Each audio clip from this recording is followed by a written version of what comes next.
Alors, salut à tous, bienvenue dans cette vidéo. Nous allons parler de la ligne de référence sur les murs. Alors, c'est quoi la ligne de référence? Là, je vais faire un mur.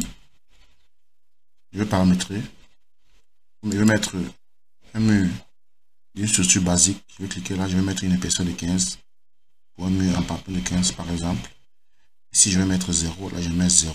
Ici, je laisse les paramètres comme ça par défaut. Je fais OK. Maintenant, je vais faire mon mur.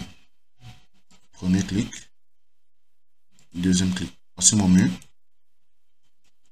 Je vais cliquer, je vais sélectionner mon mur. Voilà ce qu'on appelle la ligne de référence. Cette ligne de référence peut nous servir à beaucoup de choses, plusieurs choses. Ça peut nous faire servir à faire une translation, c'est-à-dire à créer un autre mur avec une distance. Ça peut nous permettre de modifier le mur, ça peut nous permettre de afficher d'autres informations sur le mur, la ligne de référence. Et cette ligne, on peut la changer. Ça dépendra de vous. Ça dépend de vous. Vous pouvez décider de la mettre au centre. Vous décidez de la mettre à l'intérieur du mur ou bien à l'extérieur du mur. Tout dépendra de vous. C'est une question de choix personnel. Bon, maintenant, première fonction que je vais faire avec la ligne de référence, je vais faire un mur d'intérieur distancé de 2 mètres entre eux. Donc, c'est-à-dire, je vais faire un deuxième mur ici, à ce niveau-ci, que la côte intérieure va être de 2 mètres. Ok, comment le faire? Je vais cliquer sur mon mur. Je vais prendre mon mur qui est actuellement là, je clique une fois.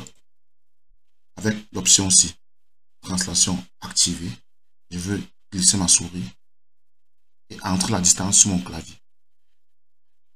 Et avant d'entrer la distance, j'appuie CTRL pour faire la copie. CTRL une fois, j'entre ma distance qui est 200. Je fais entrer. Voilà.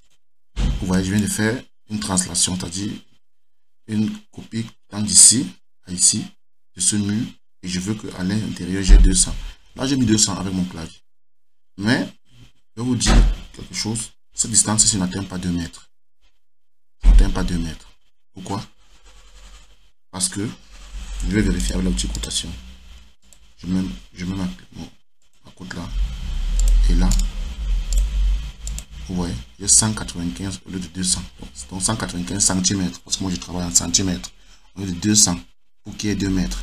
Alors, pourquoi cela est comme ça? C'est parce que lorsque je faisais ma translation, à cause de ma ligne de référence qui est là, au lieu de mettre 200, je devais plutôt mettre 215.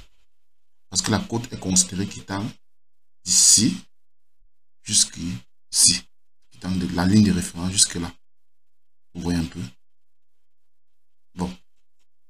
Je vais refaire l'opération. Je vais supprimer le musée. Je vais refaire l'opération. Je supprime la côte.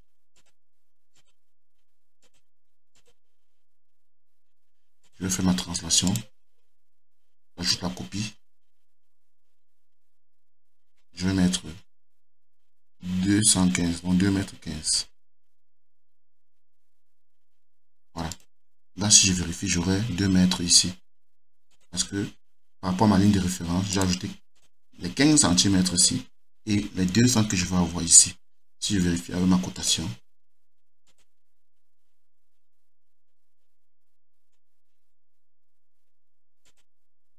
je prends l'outil de cotation ici. Je mets là. Je mets là. Clic droit. OK. Ouais. Ici, là, j'ai 200. Cela est dû à ma ligne de référence. Donc, j'ai ajouté les 15 cm du mur et la distance que je vais avoir par rapport à l'autre mur des faces intérieures. Voilà à quoi peut servir la ligne de référence. Cette ligne, on peut changer. Vous voyez, si je change la ligne de référence, vous allez voir que les cotations vont également changer. Vous voyez, là, la référence maintenant, c'est le centre. La moitié du mur. La cotation a changé. Si je mets à l'intérieur, la cotation va également changer. Donc, tout dépend de comment vous mettez votre ligne de référence avant de faire un décalage d'un mur pour avoir la cote intérieure. Ça dépend de la ligne de référence. Tout dépend de vous. Tout va dépendre de vous, dessinateur. Bon, la ligne de référence également peut nous servir à faire des modifications sur un mur. Vous voyez le mur ici. Je peux cliquer là, sur ce point-ci. Je clique une fois. Je peux faire l'étirement. Je peux l'allonger, mais je peux le réduire avec la ligne de référence. Vous voyez? Je peux encore faire autre chose avec la ligne de référence. Vous voyez, c'est la ligne de référence. Je clique dessus. Avec l'option ici, je peux faire un arrondi de mon mur. avec ma ligne de référence. Voilà. Vous voyez qu'avec la ligne de référence, on peut faire plein de choses. Non seulement faire des translations, lorsqu'on fait des pièces en architecture, on peut faire des modifications sur les murs.